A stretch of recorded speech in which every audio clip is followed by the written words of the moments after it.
Warning, some of this video is rude. Starting now. Have you ever been to Boner Bridge? Ever had breakfast in bacon or seen the delights of Fanny Big? The world is awash with weirdly named places, and in this video, we're taking a tour. We'll look at the best that Britain, the US, and the world has to offer. Which town is named after a game show? Which city sued the makers of Batman? And what goes on in Scratchy Bottom? Find out now in another Rob Words. For this very special episode all about strange place names, I've hit the road with my pal Martin and travelled all the way to the Estonian village of A, a place that's surely first on any list of ludicrously named locations. At least that's what I thought before I got here, and then I found that there's a place in Norway called Å. Anyway, in this video, I'll be looking at the weird names the whole world has to offer, from A to however the hell you pronounce that. But allow me to begin with the best of British. Being a Brit, I'm well acquainted with how silly our place names can be. My ancestors came from Clown, I've holidayed in Cockermouth, and I've frequently enjoyed a pint of Butcombe. It's a beer from a place near Bristol. But those are merely skirting round the rim. England, for example, contains a bonanza of bottoms. There's slap bottom, flash bottom, scratchy bottom, burnt bottom, galloping bottom, and lickum bottom. Why? Because bottom just means valley. But England also has places called Shitterton and Cocking, Bell End and Buttock. Most of these have a perfectly innocent explanation, of course, except for Shitterton, which was actually sited around an open sewer. Then there's, of course, Ugly and Nasty, both of which I'm actually told are quite nice.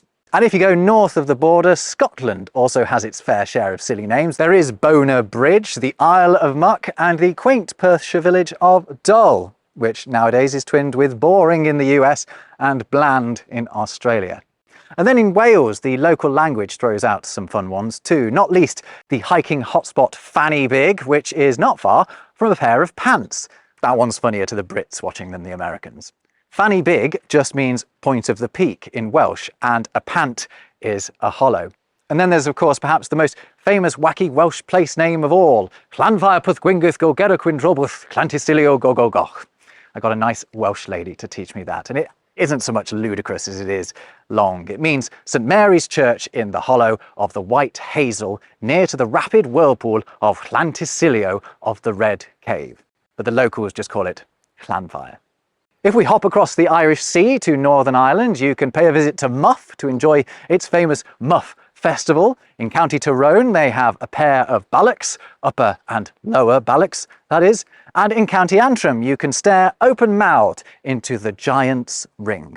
More funny place names coming up in this next bit. So, all of this has reminded me how much I miss the good old UK. Not just because of the place names, I miss the fish and chips, I miss the people, I miss the beer. But you know what I don't miss? The TV. Not because it's bad, it's great, but because I use NordVPN to stay on top of all of the best telly from back home. Whether you're in the German village of Rimsting or in Intercourse, Pennsylvania, with a VPN, you can surf the net like you're anywhere else in the world. And that means you can have access to streaming services for other countries too. There are lots of other benefits as well. NordVPN can protect you on public Wi-Fi networks and disguise your location when websites want to know where you are. Some travel sites will charge you more if you're in 12 o'clock Knob, Virginia, than if you're in Klit, Romania, for example, assuming you've been able to find the place. But with a VPN, you can pretend you're anywhere. NordVPN also blocks malware, stops you being tracked by cloaking your IP, and intercepts malicious adverts. Plus, you can have it on up to 6 devices, so your whole family can stay protected. So go to nordvpn.com/robwords to get the 2-year plan with an exclusive deal, plus 1 bonus month on top. It's risk-free with NordVPN's 30-day money-back guarantee, so what's stopping you? 12 o'clock Knob is just the tip of the iceberg when it comes to the many bizarre place names that the good old US of A has to offer, although the difference with the UK is that whereas the British place names you can explain away with just a history, in the US, many of these places have only had these names for a couple of 100 years. So you don't have to go back very far to find the story behind each one. Although my first example appears to have been named purely by happenstance. Watch out, there's an accident on Route 219. The town of Accident, boasting a population of about 300 people, which wouldn't constitute a town in most parts of the world, but Accident has its own town council, and it gives an official explanation of how it happened upon its unfortunate name.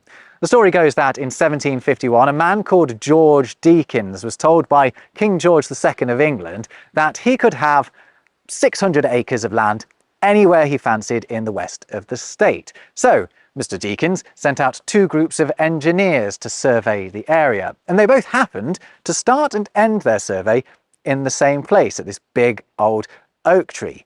He therefore named that bit of land the Accident Tract because of the coincidence, and the new settlement on the site shares that name. Okay, let's get ourselves from A to B and to the delicious Bacon County of Georgia. The state actually has you fully covered first thing in the morning because it also has Coffee County. Disappointingly though, neither of them is named in homage to the most important meal of the day. They're named after segregationist Senator Augustus Bacon and local Congressman John E. Coffee. I think Johnny Coffee sounds like a regular in a 50s diner. Hey, it's Johnny Coffee! Anyway, I'm not going to keep that bit in, that's terrible. Perhaps the most arrogantly named place on the planet is Center of the World in Ohio. These days, it's actually quite a modest place with just a few houses. But back in 1845, an eccentric businessman called Randall D. Wilmot, old Randy Wilmot, had high hopes for the place. Its position at a crossroads made him think it could be a major trade hub, hence the hyperbolic name. However, the arrival of the railroad not long afterwards meant its position was just no longer that pivotal. This guy had previous, by the way. He also established the beginning of the world in New York. The next I want to look at is Nameless. Nameless, Tennessee. Local legend goes that it ended up with its non-specific name because of an error when officials applied for a post office. They apparently left the name field blank, and the area was designated Nameless. I wonder if the same story is behind No Name in Colorado and Nowhere, Oklahoma. A real favourite of mine is the surprisingly ill-fortified town of Protection in Kansas. It got its name because the locals wanted to show support for a protective tariff proposed in 1884. However, Protection's name took on a new significance in the 1950s when it was chosen as the headquarters for the distribution of free polio vaccines. That's some smart public health messaging. A PR campaign is also behind my next crazy place name. So back in 1950, the host of a hugely popular radio quiz show made a surprise announcement. The show was planning to hit the road, and maybe it could be coming to your town. To secure a slice of showbiz, all your town had to do was rename itself after the show. And that's how we end up with Truth or Consequences, New Mexico. The excited people of Hot Springs, as it was then called, were the first to get their town's name changed, and a day after the deed was done, the show, Truth or Consequences, aired live from there. They've kept the name ever since and hold a festival every year to commemorate the event. Our next place has had more than its fair share of the media limelight too. It's this little bit of land in San Bernardino County, California. Zzyzx. The fella who gave it the name appears to have just made it up for a laugh. He was determined to create the last word in the English language. Indeed, Zzyzx Road is the last road alphabetically in the US and, got to say, probably the world. No one actually lives there, which is perhaps a good thing, but its remote location and end-of-the-earth style name did mean that it inspired not one, but two movies, the second of which appears to have taken an astonishing $30 at the box office. Almost enough to pay for a taxi out of the place. And from the alphabetical depths, let's return to the top. I think R, as lovely as it is, shows well enough that the world outside of the UK and the USA can more than hold its own when it comes to the ludicrous labelling of localities. So I have scoured the globe and picked out some of the wackiest names among them, while doing my best not to be offensive towards local languages and cultures. It's time for a world tour.